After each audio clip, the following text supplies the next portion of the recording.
നമസ്കാരം, കൊട്ടാരക്കര മീഡിയയിലേക്ക് സ്വാഗതം.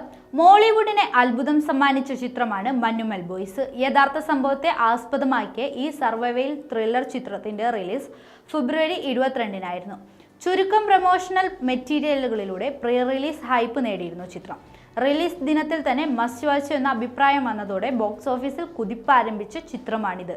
ആഗോള ബോക്സ് ഓഫീസിൽ നിന്ന് 200 കോടി ക്ലബിലെത്തുന്ന ആദ്യ മലയാള ചിത്രമായി മാറിയ മഞ്ഞുമൽ ബോയ്സ് യാത്ര അവിടം കൊണ്ട് അവസാനിപ്പിക്കില്ല എന്ന സൂചനയാണ് ഇപ്പോൾ നൽകുന്നത്. തമിഴ്നാട്ടിൽ വൻ വിജയം നേടിയ ചിത്രത്തിന്റെ തെലുങ്ക് പതിപ്പ് തിയേറ്ററുകളിലെത്താൻ ഒരുങ്ങുകയാണ്. അതിന്റെ റിലീസ് തീയതിയും പ്രഖ്യാപിച്ചിട്ടുണ്ട്. ഏപ്രിൽ 6-നാണ് മഞ്ഞുമൽ ബോയ്സിന്റെ തെലുങ്ക് പതിപ്പ് തിയേറ്ററുകളിലെത്തുക. Mythri movie makers, prime show entertainment, Sukumar writings എന്നിവർ ചേർന്നാണ് തെലുങ്ക് സംസ്ഥാനങ്ങളിൽ ചിത്രം വിതരണം ചെയ്യുന്നത്.